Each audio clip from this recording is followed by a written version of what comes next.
Agora acho que nós estamos ao vivo no YouTube. Só para pedir para o pessoal confirmar.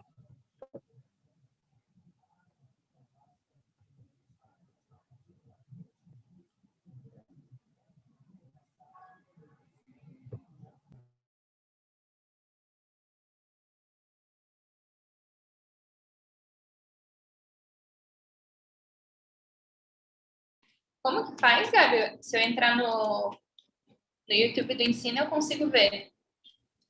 A gente está ao vivo já, só que o link mudou. Porque não tinha como utilizar o link antigo.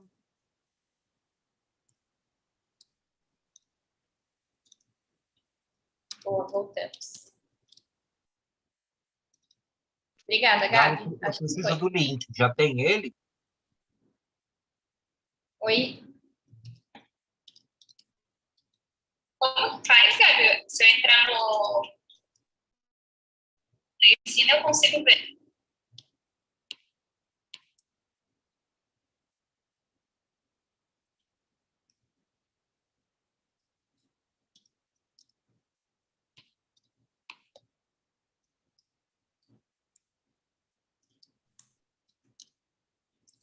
Oi, pessoal. Nós voltamos aqui. Perdão pela questão técnica, mas é isso, faz parte de estratégias para ensino remoto, acabam acontecendo.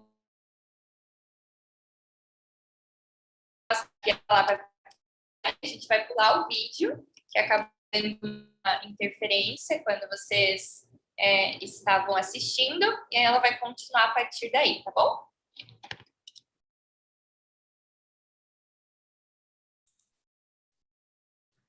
Oi, pessoal. Coisas do ensino remoto, né? Essa tecnologia, às vezes, nos dá alguns sustos. Bom, eu vou depois mostrar para vocês que a gente vai ter um Padlet, acho que muitos de vocês já conhecem, mas a gente vai conhecer essa ferramenta hoje aqui. A gente vai ter um Padlet de repositório de materiais. Então, muito do que a gente vai ver aqui hoje, outros materiais complementares, links para vídeos e todas esses materiais extras vão estar disponíveis para vocês. Esse vídeo não estava lá, mas eu vou inserir também, tá? Qual que era a proposta desse vídeo, né? Esse é um vídeo sem diálogo, como eu disse, que eu queria que vocês tivessem observado, depois vocês vão poder observar as características da menininha e do seu cachorro. Na verdade, ela é uma menina que não é cega, né? Que não enxerga, e ela se perde do seu cão-guia, né? Então, o primeiro momento dela é esse momento de desespero, né? De se ver sem apoio, sem nada, até que ela vai enfrentar esses desafios e em busca do seu cão-guia, né? E nesse percurso, ela vai tendo contato com aromas, com sons e com outras questões que vão fazendo ela perceber ter outras sensações, né, que talvez se ela não tivesse se aventurado, ela não tivesse conseguido ter essa experiência, né? E o que eu queria que vocês tirassem disso é fazer uma relação com o que a gente está vivendo, né, desde o início da pandemia, né?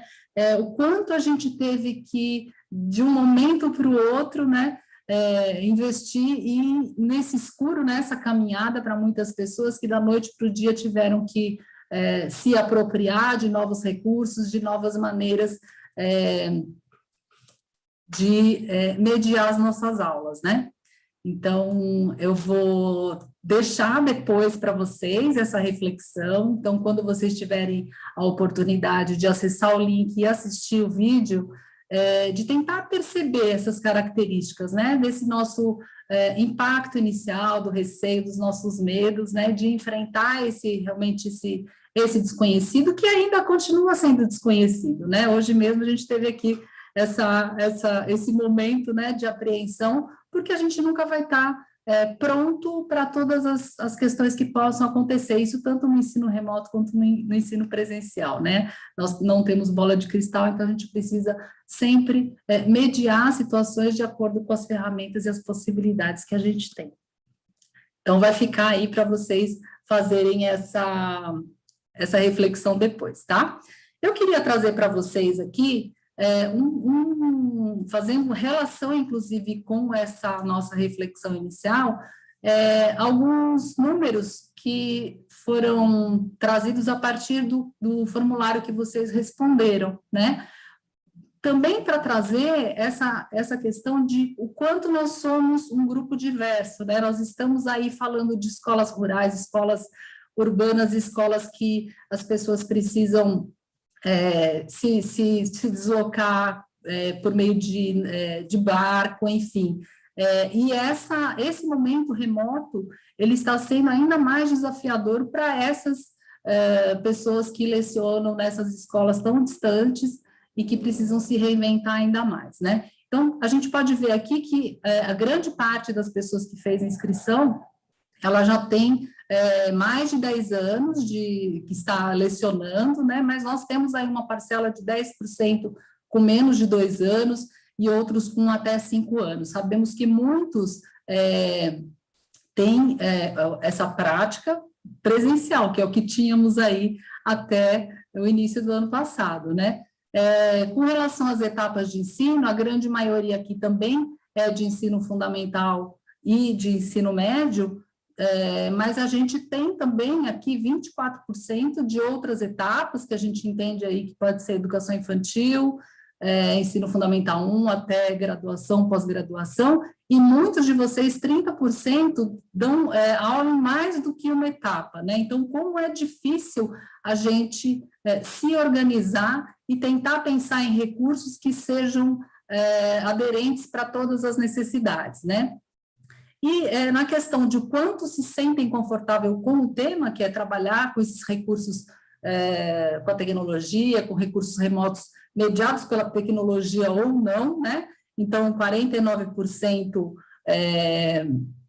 se sente confortável, né? Então, talvez muitos de vocês já tinham o hábito de trabalhar mediados pela tecnologia, mas a gente tem uma parcela também que nem concorda, nem discorda, e na última coluna que vocês preencheram no formulário, vocês trouxeram ali algumas expectativas, não só com relação a esses 4 momentos que vocês vão ter, esses 4 momentos formativos, mas também trazendo umas questões de muitos receios, temores, muita gente com receio e com vergonha de aparecer em vídeos, né?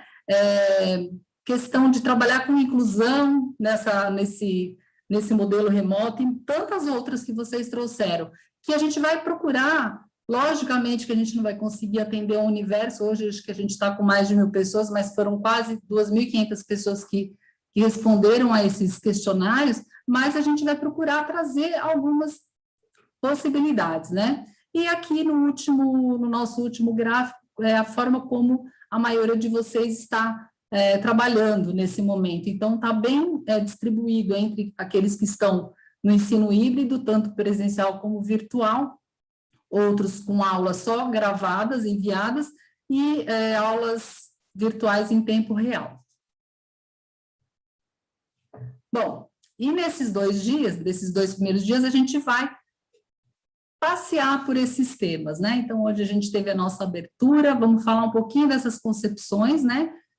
Muitas vezes a gente utiliza esses conceitos equivocadamente, aqui a ideia não é sair memorizando conceitos, mas entender, né? Porque para cada tipo de ensino, para cada espaço, para cada tempo, existem estratégias específicas, né? Vamos falar dessas estratégias de ferramentas para o trabalho assíncrono, tanto hoje quanto amanhã, salas de aula invertida, murais colaborativos, vamos conhecer algumas ferramentas para selecionar e tratar imagens, para utilizar em todas as comunicações que a gente faz, ferramentas para criação e produção de vídeos, para torná-los mais atrativos, porque tudo isso são recursos para que a gente aumente o engajamento de nossos alunos, né? Se em aulas presenciais já não é fácil, à distância, né, a gente tem que ter algumas estratégias para que a gente garanta que eles queiram estar presentes nesses momentos, mesmo eles sendo síncronos ou assíncronos.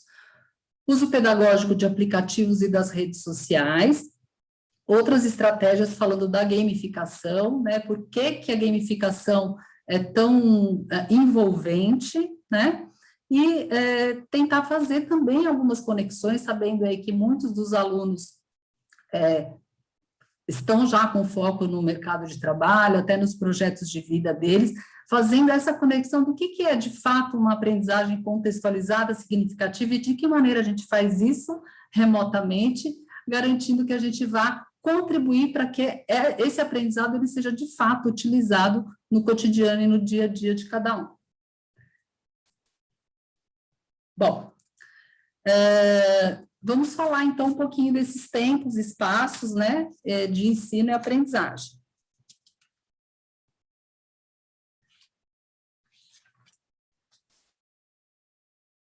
Para a gente pensar, ensino remoto, virtual, online e ensino à distância é a mesma coisa?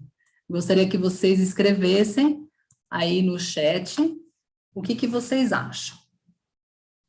Vamos pensando aí de que maneiras vocês têm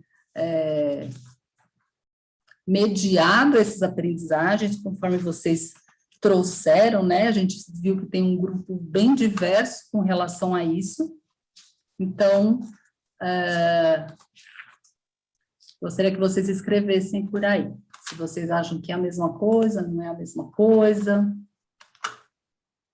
A gente começou a receber aqui algumas respostas, Karen, a maioria fala que não é a mesma coisa, o ensino remoto, virtual, online, EAD, são assuntos diferentes, todo mundo até agora, Karen, todo mundo comentando que não é a mesma coisa. Que bom, porque às vezes a gente se confunde mesmo com essas nomenclaturas, né? A maioria aqui está colocando que definitivamente não é a mesma coisa.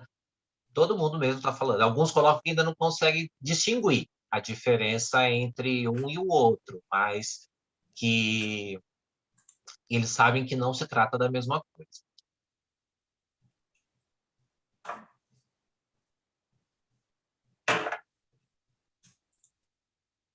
Tá ótimo, então, Marcos. Exatamente, não se trata da mesma coisa, e além desses termos, existem outros que a gente vai tentar desdobrar um pouquinho, né? Então, quando a gente pensa, a gente usa muito o termo adaptação, né? E quando a gente fala de ensino remoto, principalmente também das nossas atividades físicas impressas, né? A gente precisa muito pensar em que contexto ele está sendo realizado e como a gente pode fazer com que as expectativas de aprendizagem, as nossas habilidades ali de cada etapa de ensino sejam realmente alcançadas.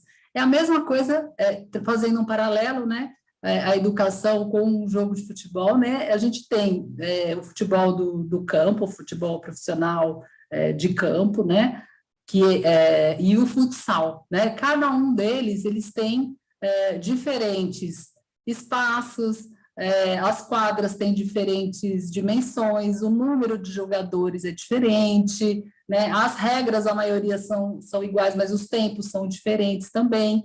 Então, é a mesma coisa se eu quiser pegar 5 jogadores de futsal e colocar para jogar num gramado com outras dimensões. Eu não vou alcançar certamente o mesmo resultado, e as estratégias que eu vou ter que utilizar para alcançar o resultado, que é o gol, elas provavelmente não vão funcionar. Então, nesse sentido, a gente precisa sempre ter em mente que cada uma desses espaços e desses territórios tem propostas específicas, né? Então, a gente, no começo, né, daquele momento, quando a tecnologia começou a entrar na educação, era isso que estava sendo feito, uma adaptação, uma transposição. Então, algumas escolas compraram um parque inteiro ali de tablets, né? E o que fazia? Pegava a apostila em PDF e colocava no tablet, né? Será que eu estou usando o tablet ali com todos os recursos e com todas as possibilidades que ele me traz?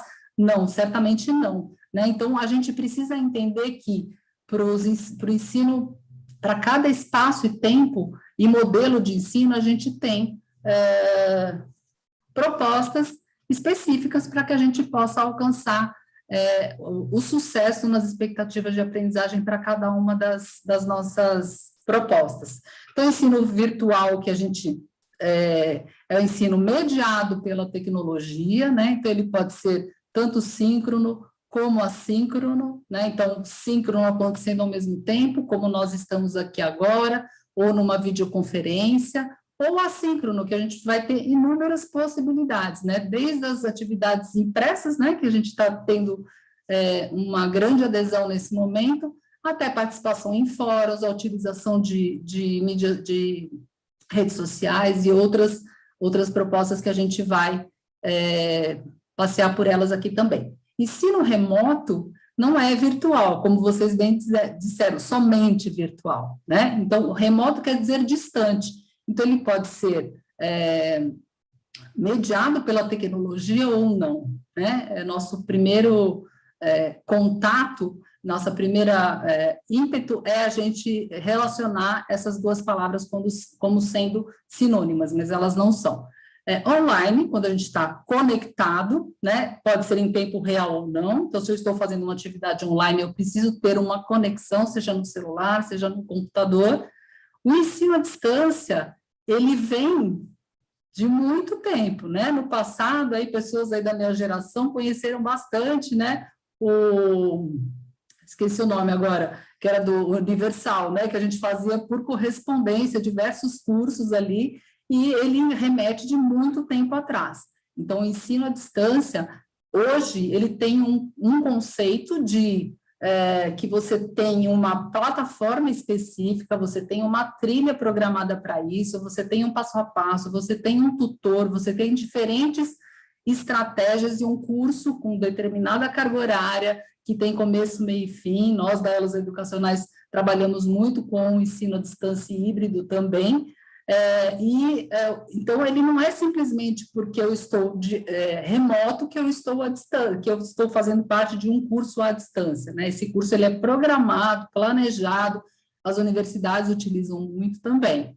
O ensino híbrido, ele vai combinar esses momentos síncronos e assíncronos, presenciais e remotos. Então, ele é uma combinação de estratégias que a gente está voltando agora, muitas das redes, né? Aqui em São Paulo, as aulas presenciais estão voltando, mas com determinadas regras também, de um número determinado de alunos por período, então continuam com aulas virtuais também e aulas presenciais.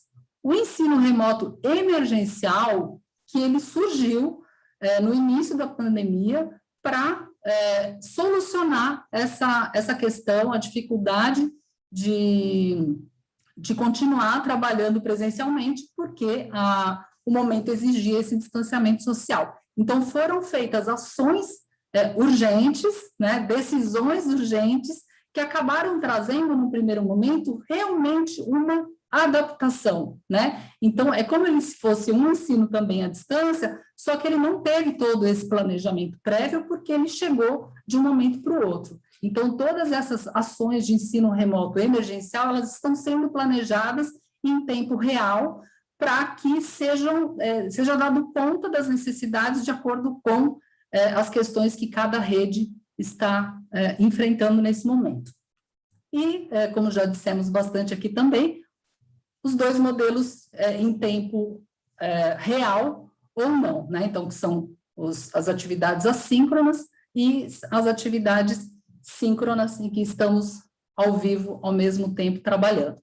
Então, na pesquisa que vocês responderam também, eu vi que tem uma diferença muito grande aí em todo o nosso país, né, da maneira como estão fazendo, e como a gente vai focar mais nas questões das estratégias assíncronas, a gente precisa pensar de que maneira a gente pode se planejar, propor, criar aulas e comunicados e atividades que sejam próprias para quem está em frente a um computador, de acordo com a faixa etária desses estudantes, dos alunos e dos estudantes, o tempo que a gente vai exigir que alguém fique em frente de um recurso, se é que ela tem um recurso. Muitas vezes os alunos eles têm um celular para toda a família, vários filhos, então a gente precisa também compreender esse contexto de cada uma das unidades escolares. Só para a gente ilustrar um pouquinho aí o que vem pela frente, é pensar mesmo em todas os tipos de ações e de atividades que a gente pode propor e qual é o fim de cada uma delas, né? Para que a gente use o recurso adequadamente para conseguir engajar esse aluno. Muitas vezes, um vídeo curto de poucos minutos, ele vai ter um poder muito maior de disparar um trabalho de reflexão, de provocar para que aquele aluno ele possa ser protagonista, entendendo que ele pode estar sozinho num espaço em casa, ou com um adulto ou não. Então, muitas vezes, um vídeo curto, bem feito, que traz a essência, que traz um apelo visual bacana, ele vai ter um impacto muito maior do que simplesmente um professor gravar 50 minutos de aula em vídeo, que não é essa a proposta, né, para o ensino à distância. Uma aula de 50 minutos, ela não vai ter um impacto e um aprendizado que a gente tem num momento presencial. Então, a gente vai navegar por alguns desses recursos, tá? Bom.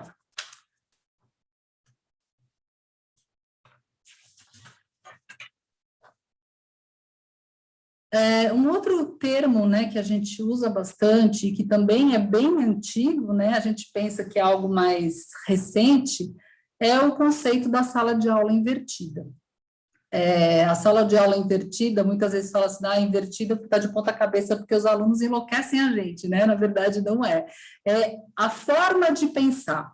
Para quem já esteve quem acompanhou a última ciclo de encontros, né, que teve a professora Adriana, teve o professor Vitor e o Marcos aí acompanhando também, lembra do conceito que a gente trabalhou do planejamento reverso, né, nossa, do alinhamento construtivo, estão lembrados? Até que eu trouxe um exemplo, né, da parte dos biomas. Então, a ideia não é reinventar a roda e dizer, esqueça tudo que você já fez até agora. É a forma de você raciocinar na hora de fazer uma proposta. Então, hoje, a tecnologia está na palma da mão, né? A informação está na palma da mão. Pessoas da minha geração tinham que estar fisicamente presentes em um lugar para ter acesso à informação. A informação estava na escola, ela estava na biblioteca, ela estava nos nossos pais, nos nossos avós. Hoje a informação está na palma da mão. Então, o papel desse professor, ele não vai se perder nunca, ele se tornou ainda mais importante, porque você vai cada educador que está aqui, ele é um curador de conteúdo, você saber selecionar, você entender o que vai propor para o seu aluno, para você ajudar a selecionar bons conteúdos que possam disparar o interesse e aquelas habilidades superiores cognitivas, que também foi bastante trabalhado no último encontro, a gente precisa ter um processo, antes, durante e depois. Então, a sala de aula mais tradicional, seja ela presencial ou remota, ela tem esse padrão, né, de professor trazer uma aula expositiva, trazer o conteúdo, e depois o aluno vai para casa, faz um dever de casa, uma tarefa para tentar fixar esses conceitos. A sala de aula invertida, ela traz essa inversão, né, na proposta. Então, eu primeiro seleciono materiais para disparar o interesse, para levantar os conhecimentos prévios desses alunos, para dar partida num assunto que não é só vídeos, né? As pessoas têm muita essa conotação de achar que a sala de aula divertida é assistir a um vídeo, né? Ela pode ser inúmeras outras possibilidades. Então, pode ser um vídeo curto para disparar, a indicação de um vídeo que já exista no YouTube, que seja educativo, que esteja conectado com esse tema, pode ser um problema, um desafio, né? Então, uma série de possibilidades para que o aluno e o estudante comece a pensar sobre, ele começa a refletir, ele começa a organizar os seus pensamentos, ele começa a levantar as suas dúvidas, para daí, no momento que a gente está junto, seja presencialmente ou mesmo remoto, a gente possa colocar em prática e aplicar esses conhecimentos. Então, a sala de aula invertida, ela tem essa proposta, né, de você ter esse conhecimento antecipado e que você levante dúvidas para que no momento em que está assíncrono, né, em que vocês estão juntos, vocês possam debater, refletir e chegar aos conceitos, né? Então, essa é uma outra questão da aprendizagem significativa, que é você não dar pronto esse conhecimento, é você provocar, você desafiar, você fazer com que o aluno queira ir buscar, duvide deles para ver se eles não vão correr atrás, né? Para que daí construa-se esses conceitos juntos, né? Então, você questionando esses alunos, você vai fazendo com que eles possam ir construindo as suas hipóteses para que depois elas sejam ou não confirmadas. Então, aqui a gente vai fazer uma conexão também com outros elementos que a gente viu nos últimos encontros. Então, só para trazer o conceito da sala de aula invertida, em inglês, que é flipped classroom, que é trocada, né, invertida mesmo, cada letra do flip, né, ela significa uma etapa desse processo e dessa abordagem, né? Então, é um ambiente flexível. Então, a diversidade de estilos, a gente precisa lembrar que nós temos diferentes perfis de aprendizagem, né? Nenhuma pessoa é igual a outra, né? Todos aprendem, ninguém desaprende, né? Falar, o aluno retrocede, a menos que você tenha alguma questão degenerativa, você jamais volta para trás, a gente sempre avança. Então, entender os tempos de cada um, né, os recursos em que cada um consegue se apoiar ou necessita, quais são as ferramentas que eles necessitam para avançar, é uma forma de você ter empatia por cada um desses alunos. Se eu tenho uma criança que ela tem dificuldade de leitura e escrita, e eu só avalio por meio de leitura e escrita, eu não vou saber se, de fato, aquela habilidade de geografia, ou de história, ou outra que seja, foi alcançado ou não, porque ela não está podendo se expressar de diferentes maneiras. Ninguém quer dizer que a leitura e a escrita não sejam importantes, precisam ser estimuladas e todos tenham o direito de avançar. Mas o que eu estou medindo? O que eu estou avaliando? Qual é a habilidade que eu estou avaliando, né? Então, essa diversidade, ela precisa ser entendida, que é a equidade, né? Quando a gente fala de equidade, é que cada pessoa tenha as ferramentas necessárias para que ela possa demonstrar o seu conhecimento, né? E a avaliação também é diversificada. Então, tem uma abordagem que eu não vou me aprofundar aqui, mas eu vou colocar um material lá também no nosso Padlet, que é o desenho universal da aprendizagem. Eu sei que muitos já devem ter ouvido falar, outros não, mas a essência desse desenho é essa. Da mesma maneira que a gente fala do desenho da ergonomia para um deficiente físico, tem o desenho universal da aprendizagem. Então, quanto mais recursos, mais sentidos eu utilizar numa proposta de ensino, maior vai ser a possibilidade de atingir um maior número de alunos, da mesma maneira que ele também tem que ter um leque maior para expressar aquele conhecimento, tá? Então, a sala de aula invertida, ela tem muito imbricada nela o processo de avaliação também, tá? Então, a cultura de aprendizagem, então a responsabilidade também é do aluno, então o aluno ele é ativo, né? Então, a gente evitar realmente dar o passo a passo do que é para fazer, um texto para responder um questionário, por exemplo, né? Enfim, de que maneira a gente pode acessar e fazer com que esse aluno realmente seja protagonista, que ele planeje e execute um processo de aprendizagem. Conteúdo dirigido a esses diferentes perfis, né, o I, do conteúdo intencional, diferentes materiais e recursos, e o aluno explora esses recursos por si só.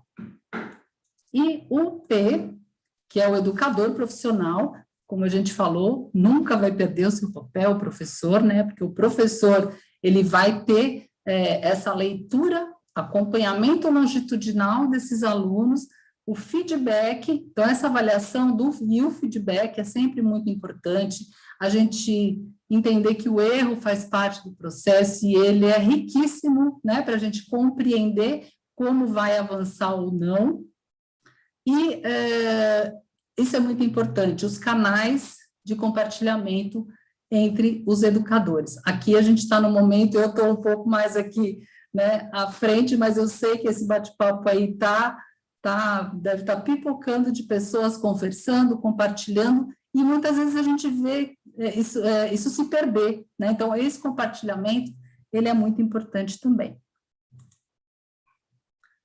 E no último encontro, tanto da professora Adriana quanto do professor Vitor, ambos trouxeram, não sei se vocês estão lembrados, quem pôde estar presente, a pirâmide do William Glasser, que ele fala como nós aprendemos, né? Então, eu trouxe uma releitura dessa questão aqui, para que a gente pense um pouquinho nesses recursos que a gente está propondo para os nossos alunos. Então, a gente assimila 10% daquilo que lemos. Não é que eu não compreendo um texto. Se eu fizer a leitura de um texto hoje, um artigo científico, por exemplo, e daqui a uma semana eu for tentar reproduzir tudo que eu li, eu vou recuperar 10% daquilo que eu li, né? 20% quando ouvimos. Então, se eu estou ouvindo, estou aqui só ouvindo, não estou vendo, só ouvindo, né? Alguém falar, ouvindo uma palestra, enfim, uma aula, e daqui uma semana eu for tentar reproduzir, eu vou me recordar de cerca de 20% daquilo que eu ouvi. 30% quando observamos, né? Então, quando a gente observa uma situação acontecendo, quando a gente assiste a algo, a gente tem o poder de retomar 30% posteriormente. 50% quando vemos e ouvimos.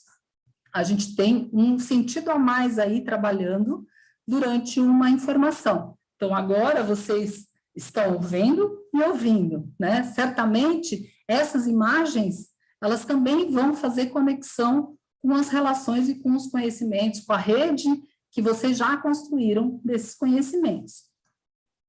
70% quando discutimos, 80% quando fazemos, a gente fala tanto da cultura maker, na verdade, e 95% quando ensinamos. Por que será, né? Quando a gente ensina, a gente envolve todos esses recursos. Para eu estar aqui hoje, né, eu e Marcos à frente, isso aqui é um trabalho que já está acontecendo faz pelo menos 2 semanas, construindo, buscando, pesquisando, discutindo com outras pessoas, estudando para estar aqui nesse momento, para que daí a gente tenha aquele domínio daquele teor, né? Por que que isso acontece? Esse lado esquerdo da linha, a gente está falando de uma pessoa passiva, seja o estudante ou sejamos nós. A gente está passivo nesse aprendizagem. A partir do momento que a gente passa a discutir, nós já estamos ativos. A discutir, fazer e ensinar. E isso a gente precisa ter muito em mente quando a gente vai pensar numa atividade a ser lá para os nossos alunos, porque quanto mais ativos eles forem nesse aprendizado, maior vai ser a perenidade desse aprendizado.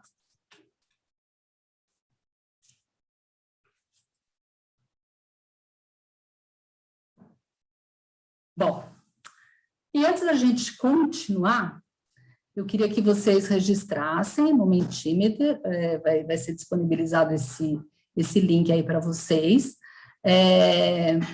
Para quem já utilizou, né, atividades assíncronas ou mesmo a sala de aula invertida, aqui a gente vai fazer uma nuvem de palavras que o Marcos vai compartilhar com a gente, com o nome de um recurso assíncrono que vocês utilizaram. Então, algo que não é trabalhado em tempo real com esses alunos.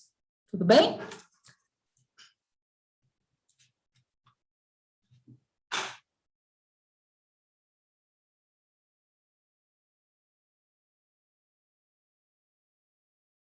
vai fazer uma nuvem de palavras que o Marcos vai compartilhar com a gente, com o nome de um recurso assíncrono que vocês utilizaram. Então, algo que não é trabalhado em tempo real com esses alunos.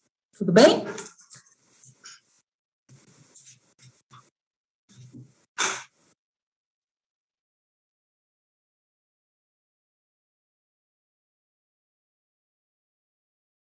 Vai fazer uma nuvem de palavras que o Marcos vai compartilhar com a gente, com o nome de um recurso.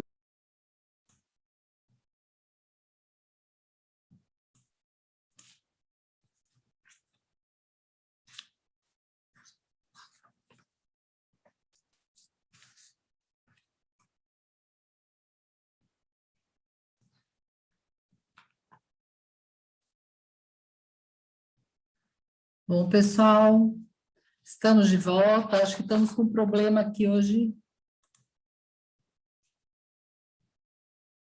Estamos com um problema aqui hoje nos compartilhamentos, né? Mas já tinha dado para dar uma ideia, né, dos recursos que estavam sendo colocados. Depois eu também vou compartilhar com vocês lá no nosso Padlet, tá? E a ideia é que a gente também faça dessas nossas interações, dessas nossas produções e dessas colocações colaborativas de vocês, um repositório, né? Muitas pessoas de áreas específicas, né? Os especialistas, matemática, história, geografia, enfim, fazem uso de alguns aplicativos específicos também. Então, é bacana a gente entender como o outro fez, né? Muitas vezes a gente tem um recurso, todo mundo tem giz e lousa, né? Mas a forma como a gente utiliza, ela pode trazer diferentes possibilidades ali, a depender da proposta que você tem, né? Então, depois eu prometo que eu vou colocar isso lá no nosso Padlet também, tá? Bom, o Mentimeter, que é esse que a gente estava trabalhando agora, acho que vocês já utilizaram no último encontro também, é um dos inúmeros aplicativos que eu não vou entrar aqui no recurso, porque vocês vão ver isso quando estiverem com um grupo que vai falar das atividades síncronas, mas entender que muitas dessas atividades que são elaboradas no Mentimeter, também no EduPulses e no Kahoot, eles podem ser para produzir atividades assíncronas também, né? Então, a gente tem ali recursos para você fazer pergunta e resposta, ranking, quizzes, então, são uma série de atividades possíveis de serem elaboradas. Esse Mentimeter, ele é muito intuitivo, muito rápido de ser realizado, então, ele fica aí também de dica para que vocês explorem para elaborar essas atividades assíncronas. Provavelmente vocês vão ver mais para frente também o passo a passo de como fazer cada uma, mas no nosso Padlet eu vou colocar lá também alguns tutoriais, tá? Bom, vamos pensar um pouquinho nos recursos visuais que a gente utiliza na comunicação, né? Eu queria que vocês escrevessem aí no bate-papo como é feita a comunicação de vocês, entre vocês e seus alunos e estudantes, né? Que aplicativos ou não, né? Se ainda existe uma comunicação física, né? De agenda, de bilhetes, existe algum lugar, algum ponto de encontro? Será que vocês já voltaram para o ensino presencial? Como é feita essa comunicação entre vocês e os alunos de vocês?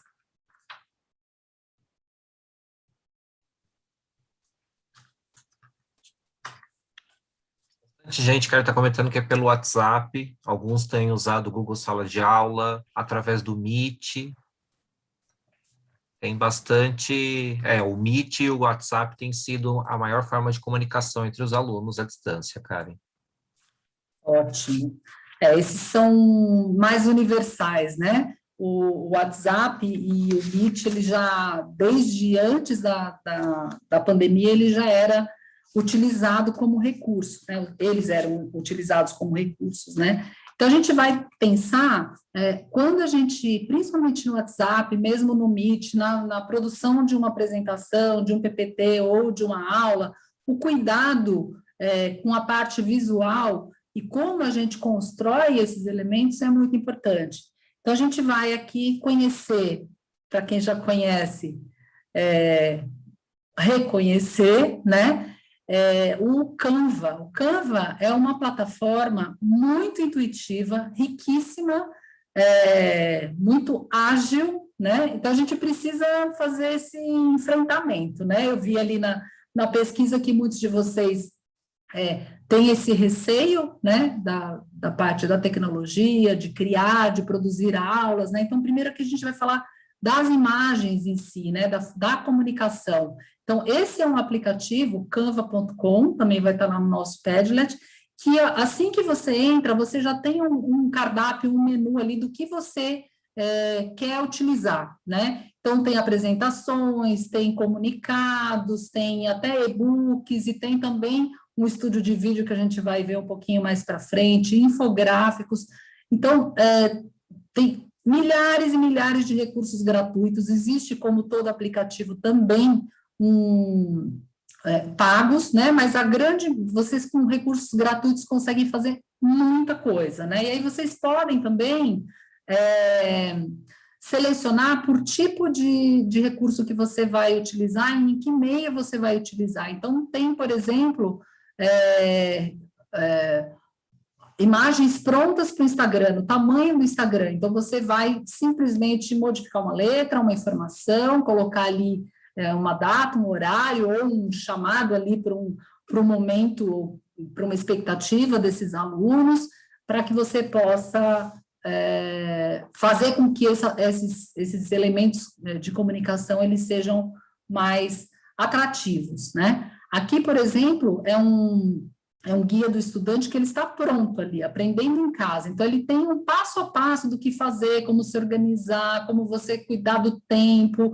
Então, é um e-book que está pronto, que vocês podem customizar. Vocês podem colocar alguma informação específica do seu grupo, você pode colocar elementos a mais, colocar páginas a mais, retirar, colocar elementos, colocar imagens próprias de vocês ou outras imagens disponíveis. Então, aqui à esquerda, né, nesse nosso cardápio ali, no nosso menu, você tem os elementos que você pode utilizar. Então, você pode fazer uploads de fotos, de vídeos, de logotipo, por exemplo, de fotos, colocar outros elementos, formas, textos, colocar áudio, né, vídeos, mudar o fundo, e aí você tem uma gama enorme. Então, se você olhar aqui à esquerda, esses elementos, alguns têm essa coroazinha ao lado, então esses são pagos, né?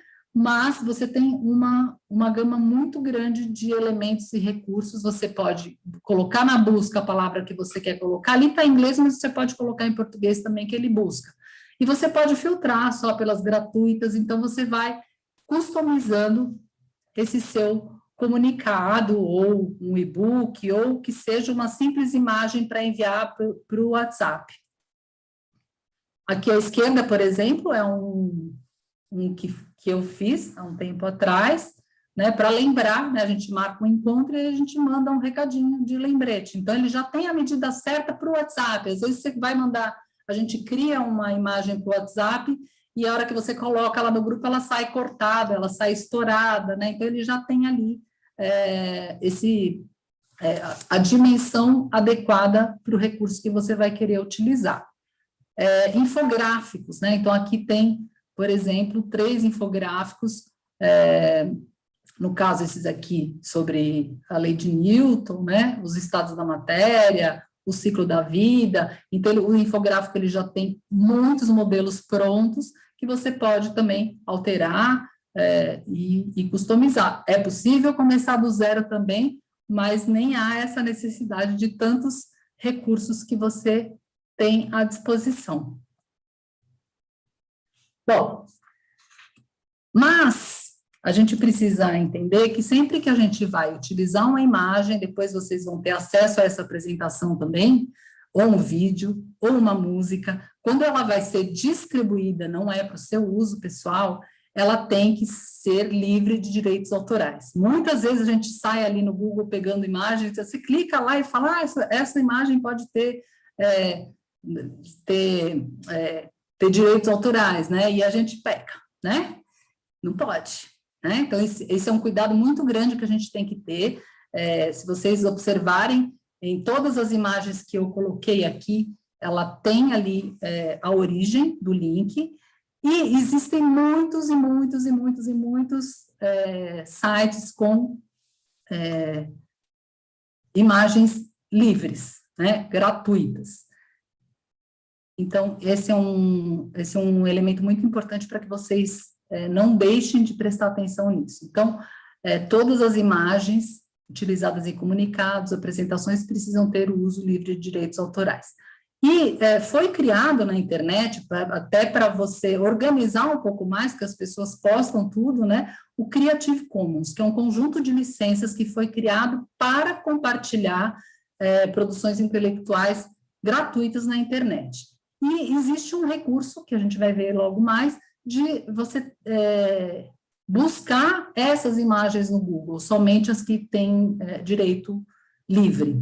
E o Canva, ele já está sob essas regras do Creative Commons, então você não precisa se preocupar, toda imagem que tem lá dentro, ela já é livre de direitos autorais.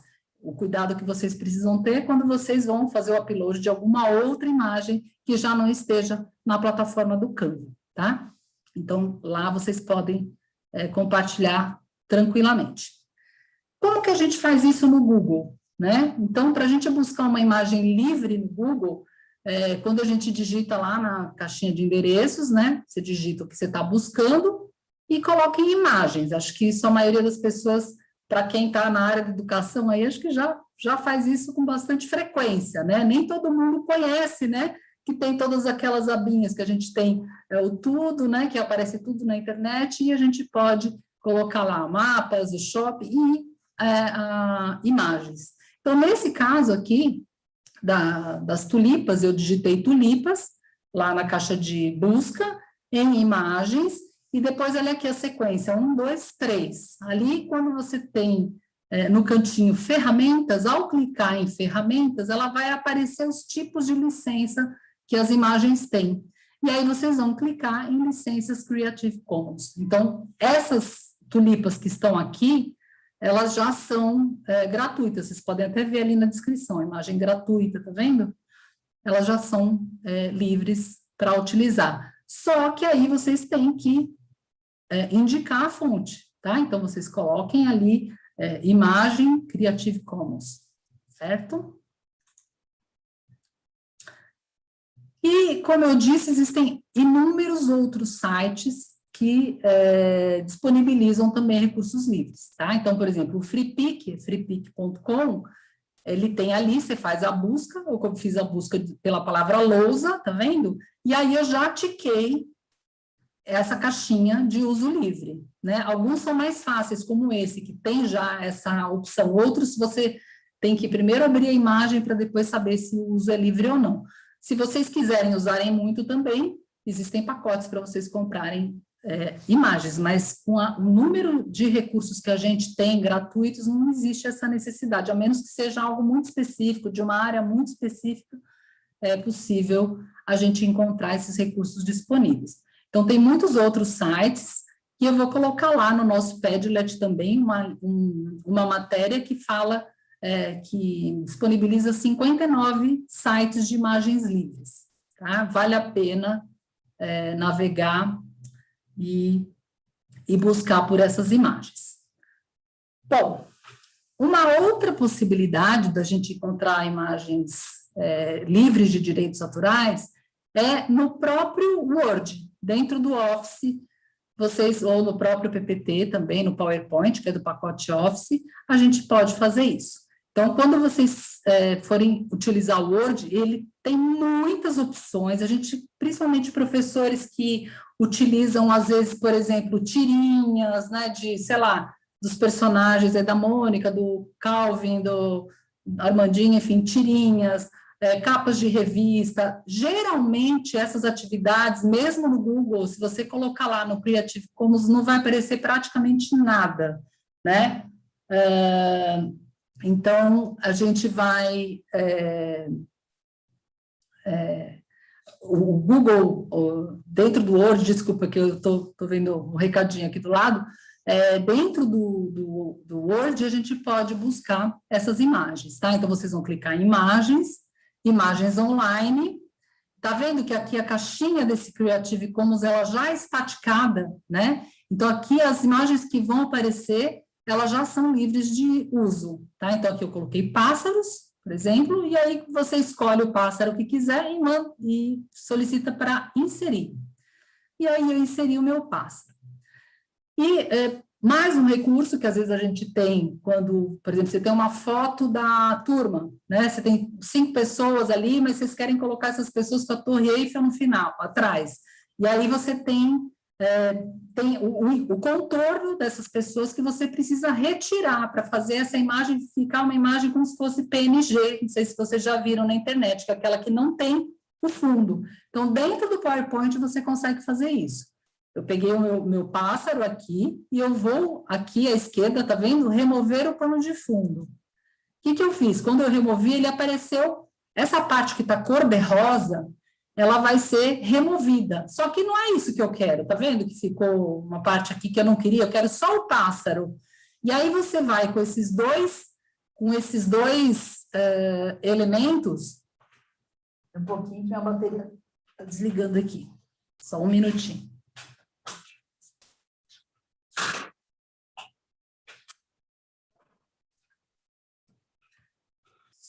Com esses 2 botões aqui, marcar áreas para manter e para remover, você vai clicando no que você quer manter e remover, e aí eu tenho aí o meu pássaro, que eu posso colar em qualquer local, que ele não vai aparecer o cenário atrás. Esse é um recurso bem bacana para quando a gente quer utilizar fotos nossas, né, para produzir algum material. Bom, agora nós vamos falar um pouquinho dos murais colaborativos, né? Acho que muitos de vocês já têm o hábito de utilizar, mas a gente vai falar de 2 especificamente hoje aqui. Ele serve para atividades síncronas e assíncronas, mas a gente vai pensar um pouquinho como a gente pode utilizar esse recurso. E eu queria saber de vocês aí, no bate-papo, se vocês já usaram algum mural colaborativo. Eu gostaria de saber quais.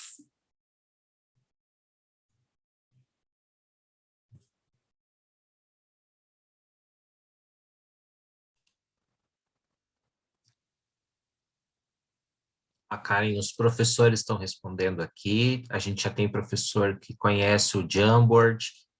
Alguns professores já conhecem o Padlet também, que é você comentou aqui bastante. Alguns não fizeram uso ainda de murais colaborativos, mas os que já usaram, Karen, basicamente conhecem o Padlet e conhecem o Jamboard, que são os 2 que apareceram mais aqui. Muito bom. E são esses 2 mesmo que a gente vai navegar um pouquinho, até porque eles são mais simples e intuitivos, né? Então, como muitos também nunca utilizaram, esse é um recurso muito, muito rico, gente, tanto para as ações assíncronas como síncronas também, né? A gente pode ir construindo, você pode trazer um desafio, dividir as pessoas em grupos e ir fazendo uma construção coletiva em tempo real ou não, né? Então, ela pode ser feita de forma assíncrona. Você cria o seu mural, tanto no Jamboard como no Padlet, que nós vamos ver, e compartilha o link. E os alunos podem fazer a sua interação no tempo em que eles tiverem a oportunidade. Então, ele pode ser feito a qualquer tempo.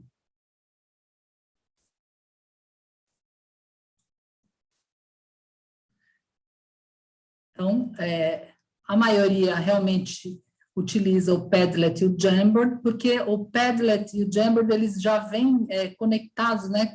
Você consegue fazer o acesso rápido usando as contas do Google, né? Então, ele acaba tendo essa facilidade de acesso. Mas existem outros, o próprio Mural.ly, né? O Instagram, né, querendo ou não, ele pode ser utilizado em atividades, a gente vai ver amanhã um pouquinho mais sobre isso, amanhã não, quinta-feira, ele pode ser utilizado para um repositório e a construção de um mural, você pode fazer uma atividade temática e pedir para que façam as suas postagens e a gente vai ter esse mural ali também colaborativo. O Pinterest também é um mural que também ele facilita a organização por temas, por álbuns, em que a gente pode organizar também essas atividades, e o próprio Google Docs, né? Para quem usa aí Google Sala de Aula, Google Classroom, ele tem ali as possibilidades, ou não, né? A gente pode compartilhar um documento de Word ou um documento de um PPT, um PowerPoint, e as pessoas construírem colaborativamente. Então, hoje nós vamos conhecer um pouquinho mais esses dois, ou reconhecer, para quem já faz uso, né, que é o Jamboard. Então, esse Jamboard, todo mundo que tem uma conta do Gmail já tem acesso, tá? Então, basta vocês clicarem ali, quando você entra no Gmail, você tem esse menuzinho com 9 pontinhos. Então, quando você clica nele, você já encontra o ícone do Jamboard, né? O Google, o G Suite, né, que era o conjunto de aplicativos do Google, passou a ser chamado agora de Google Workplace, né, espaço de trabalho. Não mudou muita coisa, mas tem os recursos novos e ganhou um novo nome também. Então, para vocês acessarem o Jamboard, precisa ter uma conta do Gmail, tá? E aqui eu tenho, por exemplo, aparece os meus gems, né, que cada Jamboard é chamado de um gem. Então, quando você entra pela primeira vez e faz o seu acesso pela primeira vez, você não vai ter o seu menu aqui, né, das atividades. Então, basta você clicar aqui, nesse sinalzinho de mais, para criar o seu primeiro gem. E aí a gente tem esses recursos, né? Então, aqui onde está gem sem título, vocês coloquem o título, pode ser aula do primeiro ano, da primeira série do ensino médio, química, enfim.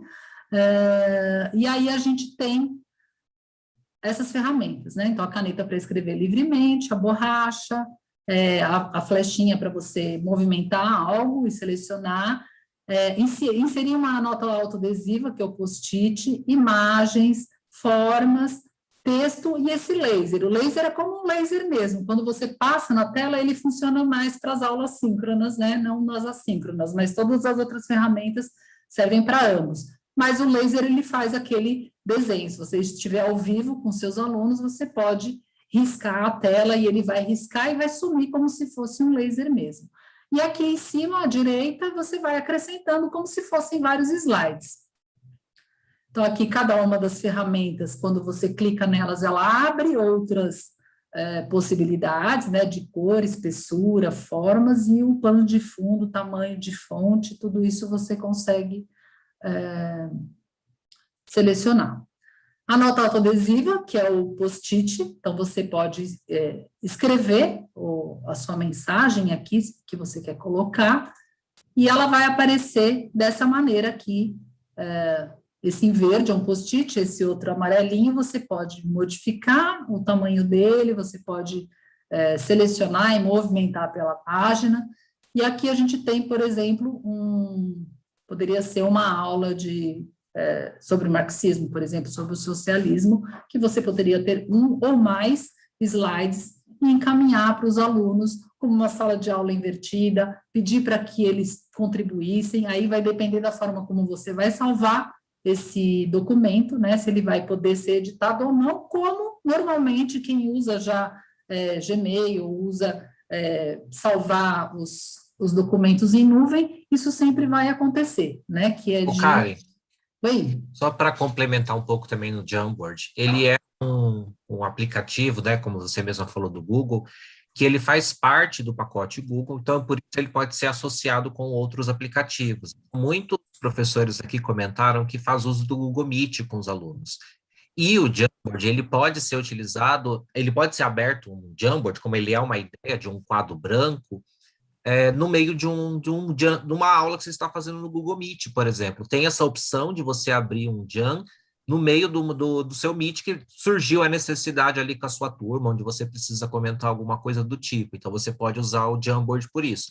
Como também pode fazer, você preparar o Jamboard com antecedência e utilizá-lo ali no momento do Google Meet. Ele fica salvo, né, junto com aquela reunião, daquela aula que foi feita ali. Então, até a produção feita pelos seus alunos, como a Karen está bem explicando aqui, ela fica salva naquele momento ali que você faz com os seus alunos no momento do Google Meet.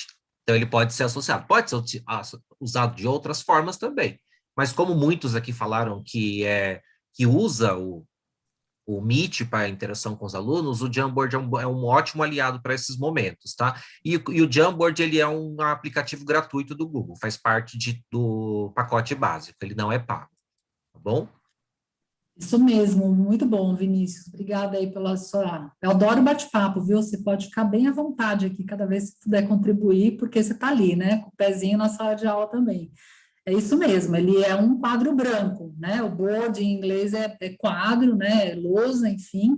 Então, ele é um quadro branco que ele pode ser utilizado como se você estivesse usando uma lousa presencialmente, né? Então, por isso que ele é chamado de mural colaborativo, né? Então, você vai, apaga, coloca, os alunos contribuem.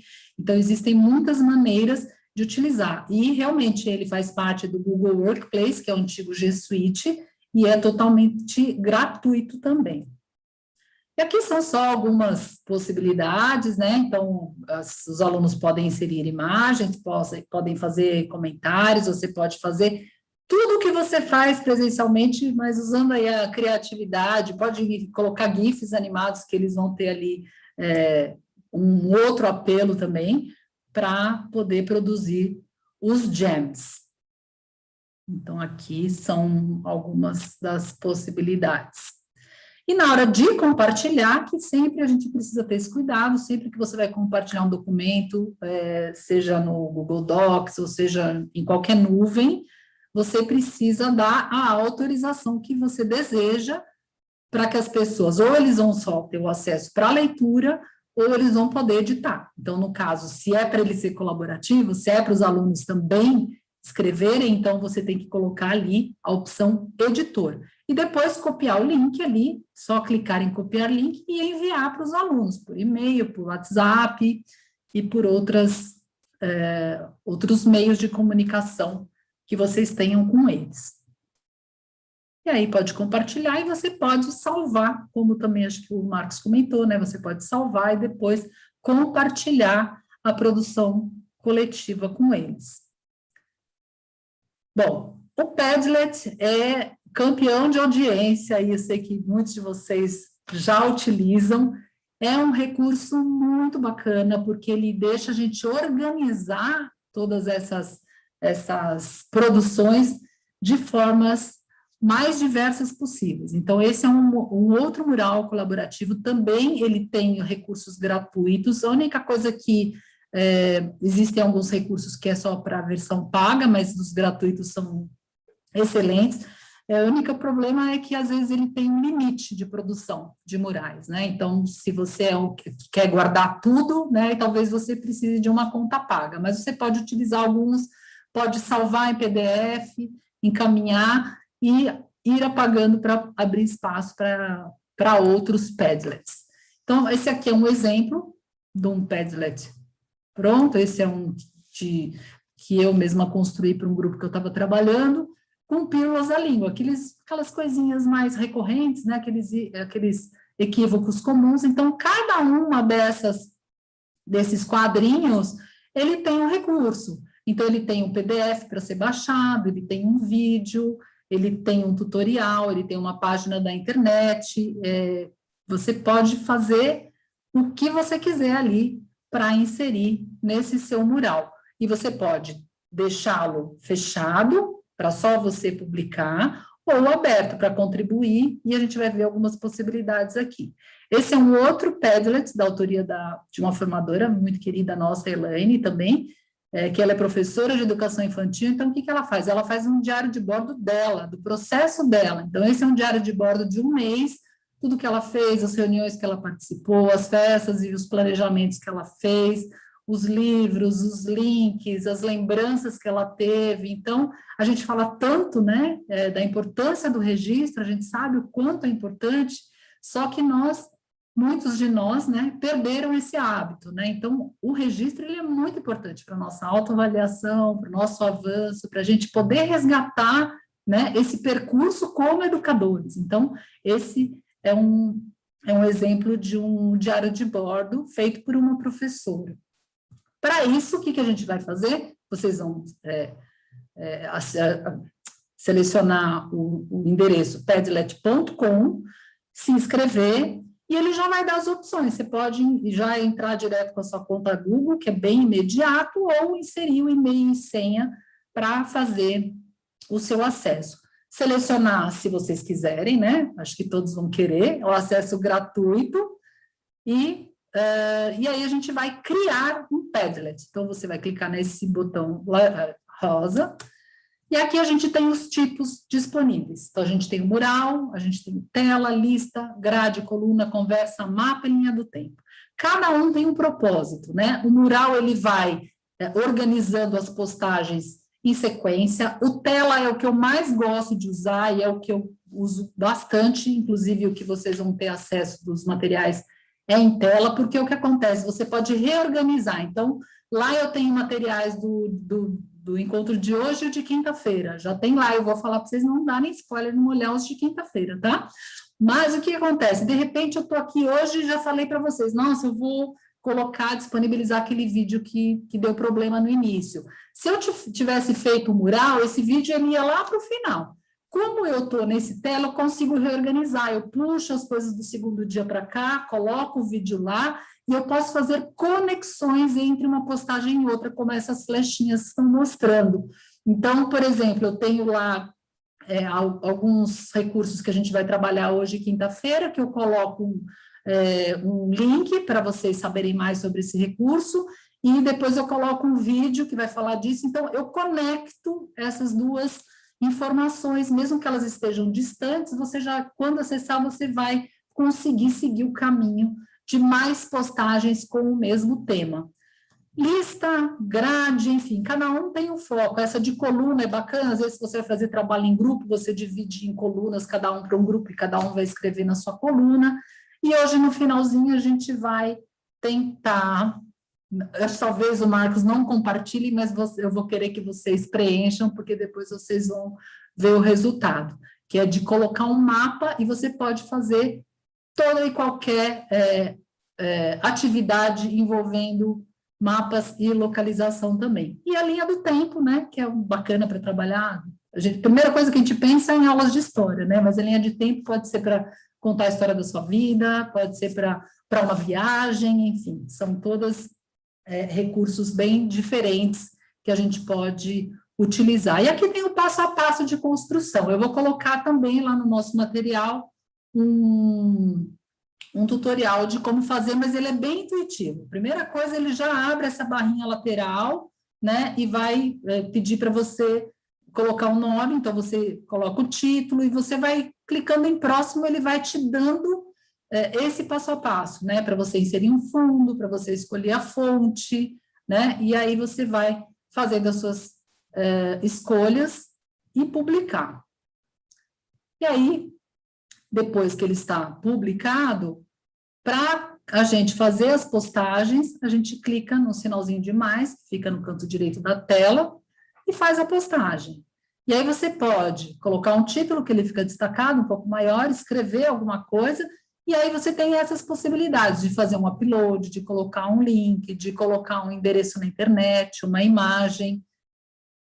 A gente tem inúmeras possibilidades. Se você clica nesse sinalzinho de mais, você tem mais outras possibilidades, né? Gravar um áudio, gravar sua tela, fazer um desenho, e também conectar com outros murais que você já tenha feito, ou murais de outras pessoas, né? Então, você pode, por exemplo, conectar murais de diferentes alunos, a depender do projeto que você está definindo. E, da mesma forma, você pode compartilhar copiando o link, fazendo o QR Code, enviando o link por WhatsApp, no Facebook ou qualquer rede social. Bom, vamos falar um pouquinho de produção de vídeo, que eu vi lá na nossa, nos forms que vocês responderam, muitas pessoas falaram que tem receio, que dá muito trabalho, que é difícil, que tem vergonha. Então, a gente vai olhar, hoje a gente vai falar um pouquinho e na quinta-feira a gente vai falar de outros recursos e outros programas de vídeo também, mas começar do básico, né? Então, aqui são alguns recursos que a gente tem para produção. Então, a gente tem os aplicativos e a gente tem outros programas também para editar. Então, para cortar vídeo, às vezes você gravou, fez aquele vídeo lá de 5 minutos, aí no meio você deu uma engasgada, então você vai lá e corta só aquele trechinho. Então, a gente vai olhar um pouquinho para essas possibilidades. Então, antes de qualquer produção, a gente precisa de um planejamento, né? Então, a gente precisa da inspiração, né, como professor, do componente curricular que a gente trabalha, das expectativas daquele bimestre, daquela aula, da sequência didática, como é que a gente pode pensar em fazer algo que seja impactante, que engaje os nossos alunos. Depois disso, depois da ideia, e às vezes a ideia ela vem assim do nada, né? Eu falo, às vezes, quando a gente fala de aula significativa, você não precisa fazer de toda aula um circo, de toda aula, às vezes uma imagem bem escolhida, ela é capaz de disparar muitas discussões, né? Então, a ideia é mesmo que a gente pensar, reconectando o nosso encontro passado, né, nosso alinhamento construtivo, qual é o meu objetivo e como eu vou avaliar esse objetivo para pensar que tipo de ação, de vídeo eu vou produzir para que eu alcance com menor esforço, não num sentido negativo, mas de ser mais eficiente e eficaz aquela minha ação. Planejar, fazer um roteiro, gente, não é sair gravando, a gente precisa de um roteirinho, né, por mais simples que ele seja, de itens, para não esquecer o passo a passo, gravar, editar, incrementar, e a gente pode colocar lá um ícone, uma legenda, e fazer agregar algum elemento depois. Abusar do bom humor, né, porque isso engaja qualquer pessoa, né, aquele professor muito sério, fazendo um vídeo, falando bem devagar, num tom baixo, não vai chegar até o final esse vídeo, né? Menos é mais, né? A gente pensar mesmo qual é o foco, qual é o objetivo, para daí ir para a galera sucesso de audiência. Aqui é um exemplo de um roteirinho, né? Não vou ler ele inteiro, mas só para a gente entender, né? Se você vai gravar com slides, que a gente vai ver como fazer também, ou em qualquer desses programas de montagem de vídeo, ele também é organizado em pequenos quadros, como se fossem slides, né? Então, pensar na introdução, o que vai aparecer, o que vai estar na legenda, que imagem eu vou usar, o que eu vou falar, né? Mesmo que você não queira escrever tão detalhadamente o passo a passo do que você vai falar, é importante trazer algumas palavras-chave, mas quanto mais detalhado tiver esse nosso roteiro, maior é a chance da gente dar o recado que a gente imaginou quando planejou, né? Então, trazer esse passo a passo, né? Quantos slides forem, aqui eu tenho 20, né? Então, eu vou ter ali o que eu vou fazer e qual o caminho eu vou tomar para fazer o meu vídeo. Algumas regrinhas básicas, né? Usar o celular na horizontal. É proibido usar na vertical? Não, não é proibido, né? Vertical, ele é bacana se você quer fazer uma selfie, uma coisa só com o seu rosto, para dar um recado mais direto, mas a gente tem o olho humano, né, ele tem essa visão 180 graus, e a gente faz a junção de várias imagens ao mesmo tempo, que dá um prazer maior, um desejo maior de continuar assistindo aquele vídeo. Não é à toa que todas as TVs, cinema, tudo ele é na horizontal, né? Então, até porque os programas de edição de vídeo, a maioria deles, não todos, né? Eles são preparados também para receber vídeos na horizontal, senão a gente coloca na vertical e fica com aquela faixa preta, né, na lateral. Alguns programas têm essa ferramenta de girar o vídeo, mas geralmente esses programas gratuitos com poucas ferramentas não tem. Então, gravar na horizontal é uma dica, tá? Pode na vertical? Pode, mas na horizontal é sempre mais agradável. Pensar na luz, né? Às vezes a gente está aqui gravando, a janela está atrás, então a gente vê só o contorno do professor ali. A gente tem que ter a luz por trás, né? A menos que seja com intencionalidade. É isso que eu quero fazer. Eu quero a Estátua da Liberdade assim mesmo, que esse é o efeito que eu quis dar. Então, ok. Mas quando a gente está nos gravando, nos filmando, né? É importante que a gente tenha a luz por trás. Essa aqui é um recurso que pouca gente conhece, mas ele é super bacana da gente pensar, quando a gente vai fazer o enquadramento. Existe a regra dos 3/3, que é justamente essa imagem que a gente divide, o jogo da velha aí, a nossa imagem, e fica muito mais agradável para o olho quando a gente encaixa os elementos principais na conexão dessas linhas, né? E não no centro, né? Se vocês observarem aqui à esquerda, a primeira imagem ela está bem centralizada e a segunda ela já está um pouquinho deslocada, ela é mais agradável aos olhos, né? Então, quando a gente vai gravar o vídeo também, primeiro, mão firme, né? Pensa numa linha do horizonte ali para não tremer muito, né? Se vocês não tiverem aí o estúdio, a lâmpada youtuber e tudo mais aqui, a gente consegue fazer, procurando não mexer muito a mão. Então, se coloquem um pouco ao lado, até porque, dependendo do recurso que você for utilizar, você pode colocar do seu lado uma apresentação passando, uma imagem, uma informação, um texto, né? Com todos esses aplicativos que a gente vai ver, é possível fazer isso, tá? Bom, e aí a gente vai voltar para o nosso Canva, né? Então, como eu disse, hoje a gente vai começar a ver essa questão da produção de vídeo, e no próximo encontro a gente vai ver mais alguns recursos. Mas o próprio Canva, ele já tem dentro dele um estúdio de gravação super simples de utilizar também, tá? Então, quando vocês entram lá, clica em Grava apresentações, e aí vai ter ali, apresentar agora. Vejam que eu peguei o mesmo exemplo anterior, aquele nosso e-book aí, esse aqui está em inglês, né? Mas é o mesmo exemplo anterior, e aí a gente vai clicar em apresentar e gravar. Então, eu posso ter terminado, né, a produção da minha apresentação aqui, ou eu posso subir alguma, ou elaborar, e aí eu vou apresentar e gravar. E clicar aqui embaixo, ó, ir ao estúdio de gravação. O que vai acontecer? Se vocês olharem aqui, primeiro vai aparecer a nossa imagem, que linda, maravilhosa aqui, você centraliza, arruma o seu cenário, né? E aí, clica em iniciar gravação. Se vocês olharem aqui nessa imagem de baixo, onde tem a faixinha vermelha, é assim que ele vai aparecer quando você for gravar. Você vai ter o seu slide aparecendo e a sua câmera com você falando, como eu estou falando aqui com vocês agora, né? Vai aparecer exatamente dessa maneira, só que você ali dentro de um círculo do lado esquerdo. E pronto, acabou.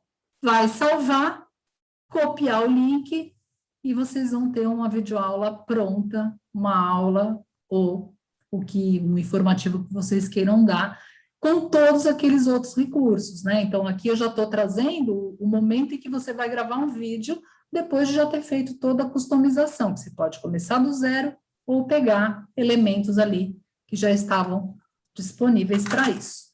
Carmen, uma coisa que os professores estão falando aqui bastante do Canva e dos vídeos, né? Aquela coisa que no começo a gente dá uma engasgada, no começo a gente está aprendendo ali também como mexer, aprendendo a se localizar no aplicativo, às vezes erra com a luz, às vezes fica nervoso nos primeiros vídeos, mas isso a gente vai com o tempo também se adaptando, se ajustando, vendo como que a gente sai melhor, qual que é a intencionalidade do professor, então ele vai conseguindo se sentir mais seguro na mediação disso. Alguns professores comentaram aqui, Karen, que é uma coisa que a gente já falou várias vezes, né, que o quanto neste momento também os nossos alunos nos ajudaram, né, que nesse ponto de gravação de vídeo, de como lidar com esses recursos tecnológicos, eles têm muito mais facilidade de conhecimento do que a gente, e eles podem ser grandes aliados nesse momento, né? Eu tive, no começo dos primeiros vídeos gravados, a ajuda do filho da minha prima, que tinha 14, 15 anos. Nesse momento, fui atrás, me ajuda aqui, me ensina esses novos recursos aí que você sabe, me deu umas dicas de iluminação, me deu umas dicas de enquadramento que você comentou aí hoje, coisa que até então, como eu não tinha tido a necessidade do uso, eu não tinha me focado tanto nisso, né? O quanto que eles podem colaborar, os jovens, nesse momento com a gente, né? Nossa, é perfeito, Marcos, e eu não estou acompanhando aí o bate-papo, mas vou voltar para ler tudinho depois, mas é isso mesmo. Aí a gente fala de dois elementos importantes, né? A horizontalidade da aprendizagem, né? Então a gente tem que ter essa humildade de saber que hoje não é mais como era no meu tempo, em que eu estava nos bancos da escola, em que o conhecimento está ali, né? Dali, né? Não, ele está permeado de forma horizontal. Nós aprendemos muito com essas gerações X, Y, Z, alfa, né? E ter a humildade de pedir e de saber que a gente pode aprender é o primeiro passo para a gente querer acertar. E olha, mesmo a gente fazendo muitas e muitas vezes, quantas vezes a gente não vai, não ficou bom, vou de novo. Mas com esses recursos de montagem, de cortar, você não precisa retomar tudo, né? Você consegue ir ali costurando e montando o seu vídeo com pequenos trechos, né? E é isso mesmo, a gente precisa se apoiar nessas pessoas que podem nos ajudar. Né? E outra, professor de aula significativa nunca se dá mal, né? A pessoa fala assim, professor, como é que eu faço para gravar na horizontal? Boa pergunta, o que você acha? Vamos pesquisar? É isso, vamos lá e a gente não fica sem resposta, a gente volta no próximo encontro e vamos lá, o que cada um descobriu que pode compartilhar para que a gente avance um pouco mais nesses conhecimentos, né? Muito legal. Bom, eu não vou pedir pro Marcos compartilhar, porque eu vi que nós estamos, acho que, com alguns problemas para compartilhar hoje, mas o pessoal vai colocar aí no bate-papo para vocês o link desse Padlet, que é o Padlet do nosso curso, desses 2 encontros de hoje, de quinta-feira, que já está alimentado com muita coisa lá, né? Eu vou colocar mais coisas, vou colocar o nosso videozinho lá do começo, vou colocar o nosso Mentimeter que vocês colocaram lá, os registros de vocês, e eu quero que vocês visitem mesmo, né? Ele vai estar lá para que vocês olhem, fuçem bastante, conheçam um pouco mais esse recurso. Eu só vou pedir para vocês não darem spoiler e não começar a olhar as coisas do encontro 2, tá? Porque na medida em que eu fui construindo as 2 pautas, eu fui alimentando, lembrando de coisas que pudessem ampliar, então vocês vão ver que tem, vão ter alguns quadros que está escrito em encontro 1, então são no encontro 1, do outro do encontro 2, e os materiais complementares, né? Então, os materiais complementares, eles vão estar de acordo com o tema que a gente trabalhou ou não, tá bom? Então, segurem a ansiedade e visitem somente aí os recursos do encontro 1, tá? Bom, só retomando aqui os nossos objetivos, né? Conhecer e diferenciar as características do ensino remoto emergencial, ensino à distância. Conhecer e diferenciar as características do ensino presencial, remoto e híbrido. Conhecer estratégias para o trabalho remoto assíncrono, murais colaborativos. E conhecer aplicativos, ferramentas e recursos visuais para a comunicação.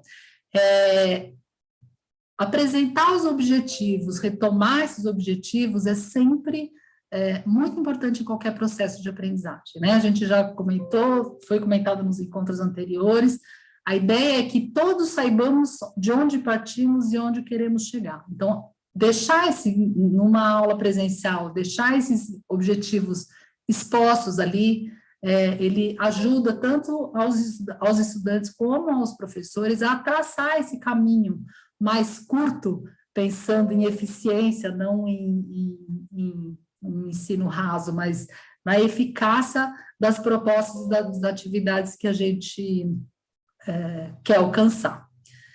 Bom, e agora também não vou compartilhar, mas eu quero que vocês preencham, tá? Que nós vamos experimentar o uso de um outro Padlet, que é o Padlet do mapa, tá? Então, vocês estão recebendo aí também o link, né, desse Padlet, para que vocês registrem o nome de vocês, a cidade, o estado, e coloquem uma palavra que significou o encontro de hoje para vocês, tá bom? Então, eu espero que vocês encham esse Padlet com muitas informações, e vai aparecer assim. Eu coloquei a minha, e ele vai localizar no mapa onde vocês estão, aonde vocês estão. Então, eu espero que vocês não deixem de fazer isso, porque eu vou compartilhar depois também, para que a gente possa se conhecer um pouco melhor, mesmo que de forma virtual e assíncrona. E é isso aí, pessoal. Muito obrigada, espero que tenha sido tão prazeroso para vocês quanto foi para mim. Para mim, às vezes, é difícil, porque eu estou aqui mais falando, mas eu vou entrar agora nesse chat aí e vou querer saber tudo o que vocês falaram. E na quinta-feira, vamos ter aqui mais um bate-encontro nesse mesmo bate-canal, ou em outro bate-canal, né? Um outro link. E é isso aí. Marcos? Eu quero agradecer a oportunidade de estar com vocês aí mais uma noite. Mesmo com os percalços, a gente conseguiu aí cumprir com o esperado dentro do nosso tempo planejado. Então, a gente espera vocês aí na próxima quinta-feira, às 18 horas. Um forte abraço para todo mundo e um bom final de dia.